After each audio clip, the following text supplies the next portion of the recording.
Kasama po natin sa Sige. linya ang contributing legal expert ng grupong Bantay Senado. Ito pong grupo nila ay humihiling nga po sa Senate Impeachment Court na gawing bukas sa publiko ito pong pre-trial conference impeachment case na mangyayari po bukas June 18 laban nga po dito sa nakahain na impeachment kay Vice President Sara Duterte. Magandang umaga po, Attorney Mike Chu. Good morning, sir. Magandang umaga, DJ Chacha at Manong Ted at sa lahat po ng nanonood. Attorney Mike, thank you for being on the show. Attorney, mabilis lamang po na paliwanag para mas maintindihan ng lahat. Ano po ba ang ibig sabihin at nangyayari kapag sinasabing pre-trial conference? So sa pre-trial conference nila pagdedesisyonan kung ano yung mga ebidensya na ipepresenta at tatanggapin sa trial, no, at sinong mga witnesses ang nakalista at ipapatawag, at kasama na din dyan kung meron silang pag-agrihan ng mga stipulation na hindi na kailangan pag-awayan, pati na rin ang kung ano yung mga issue na pag-uusapan sa trial. Oo, so sa madaling salita po, Attorney, itong pre-trial conference ay ginagawa para mas mabilis yung magiging trial. Yung mga kailangan na hindi na pagtalunan ay hindi na gagawin sa actual trial itself. Ngayon po, Attorney Mike, bakit po kailangan na makita ng publiko nating lahat ito pong mangyayaring pre-trial conference? Oo, unang-una kailangan nating tandaan yung nature ng impeachment, no, kung ano ba siya at para siya sa taong bayan, no. It is an accountability mechanism, no. So ang interest na pinoprotektahan mo dito ay in impeachment is yung interest ng publiko. At transparency is key dito. So pangalawa, lahat naman ng ilalabas sa pre-trial conference ay yung mapag-aagrihan nila ay lilitisin naman anyway, no? So lalabas din naman yan sa impeachment trial. Wala naman ding sikreto bukod na lang sa kung may ilang mga objection tayong maririnig sa trial. So hindi din nakikita kung bakit kailangang sikreto ang pre-trial conference kung lahat naman ay lalabas din sa paglilitis. Meron po bang attorney, malinaw na probisyon sa ating pong saligang batas na kapag may trial na ginagawa sa isang public official ay dapat kahit pre-trial pa lang malaman na ng publiko yan? Walang malinaw na provision, pero yung impeachment trial is really a public trial, no, kasi nga ang interest dito ay interest ng publiko. Although yung may kapangyarihan na gumawa ng mga alintuntunin at rules sa impeachment ay yung nagtatry nito, which is the Senate. So kasama na din dyan sa diskresyon nila yung paggawa ng isang rule na isang proceeding ay not open to the public, pero yun yung ating panawagan na buksan nila sa publiko kasi public interest ang ating pinag-uusapan dito at hindi naman mga pribadong interest. Yung pong binibigay na dahilan ngayon ng Senado na kailangan daw po pribado yung magiging usapan sa pre-trial para daw po makapag-stipulate yung magkabilang panig. Ano pong reaksyon nyo doon? Tinatanggap nyo po ba yung paliwanag na iyon? Sa akin, naiintindihan ko kung bakit nila sinasabi yon kasi may mas kalayaan nga ang bawat panig na makapag-usap at pagdiskusyonan kung ano ba yung nag-a-agree sila o ano ba yung pinag-aawayan nila. Pero hindi din naman talaga siya usual, no? Kung ang inspirasyon yan ay pre-trial conference in any judicial proceeding, hindi din naman din confidential or close to the public yon. In fact, kapag pupunta ka sa isang korte na may nakaschedule na pre-trial conference, nakakapakinig ka naman kung ano yung nangyayari doon. So even in judicial proceedings, kung napapakinggan mo naman ang nangyayari sa pre-trial conference na pribadong mga tao ang involved sa mga proceedings na yun, bakit hindi dito na public official ang involved? So yun ang parang hindi natin naiintindihan kasi pangalawa, DJ Chacha, no, yung nangyayari sa pre-trial conference, maaaring meron ng mga dokumento na sensitive o in fact some of them might be confidential tulad ng mga impormasyon sa bank accounts at mga tax returns, no. Pero hindi naman all or nothing yan, no. So pwede naman nilang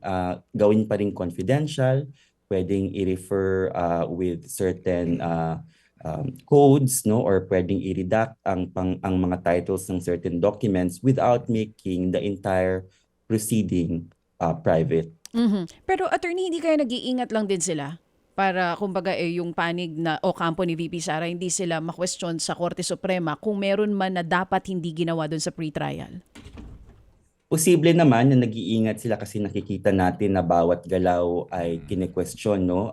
In fact, yung pag-question, yung sa answer mismo ng Vice President ay procedure ang kanyang inatake talaga. Pero sa akin nangingibabaw pa rin at sa Bantay Senado nangingibabaw pa rin yung interest ng publiko kasi maaring sa pre-trial conference may mga dokumento na mapag-usapan o mga ebidensya na mapag-usapan na hindi maipresenta sa trial, no, kasi choice naman ng prosecution kung at defense kung ano yung ilalatag nila na ebidensya, pero importante pa rin na malaman ng publiko kung ano yung klase ng ebidensya yung hindi nila makikita Uh-huh.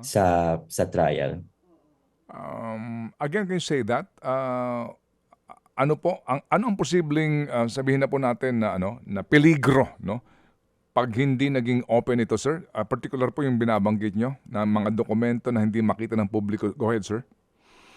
Yes, sa pag-uusap nila, no, although may proposal yung parehong panig, maaaring may mga dokumento na mapag-agrihan sa pre-trial conference or hindi na or i-withdraw, for example sa pre-trial conference, no, na hindi na ipepresenta. So dahil hindi na siya I assume may record ang pre-trial conference at kung hindi siya nakalagay sa napag-usapan na klase ng ebidensya o dokumento na maipapakita sa paglilitis, ay mawawalan din ng benefit yung publiko na makita iyon or at least malaman kung ano ba yung mga dokumento na na-exclude, for example. Okay. Meron ho ba itong president na nung mga nagdaang impeachment na either isinapubliko ba o strictly confidential yung pre-trial na mga pagmi-meeting na ito?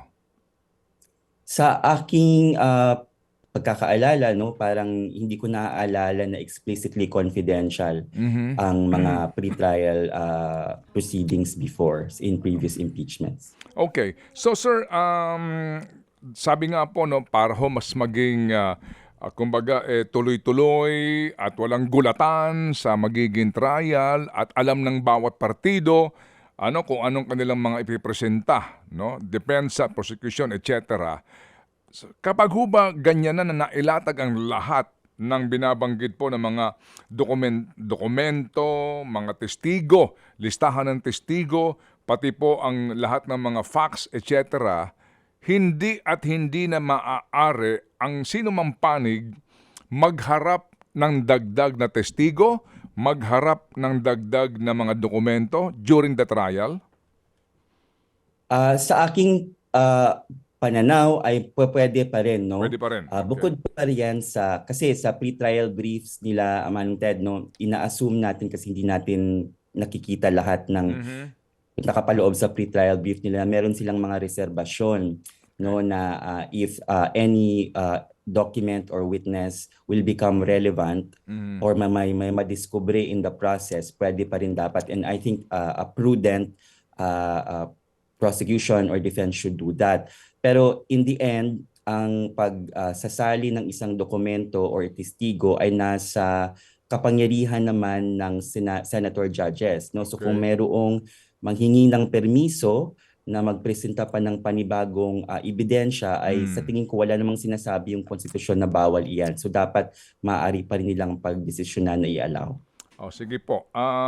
Yun ho bang pagpapasubpina sa mga dokumentong kailangan ng prosecution, halimbawa, ngayon pa lang ba sasabihin na yan ng mga prosecutors, yung halimbawa, yung actual bank records ng mag-asawa o ni VP Sara, yung pong pagsubpina sa mga titulo ng mga properties umano. Ngayon pa lang ba dapat sinasabi mo na yan o doon na lang sa trial imumusyon o hihingiin na prosecution? Dapat as early as now, after siguro ng pre-trial conference, once ma-settle nila kung ano nga yung list of documents, no? Kasi kailangan pa yan i-prepare.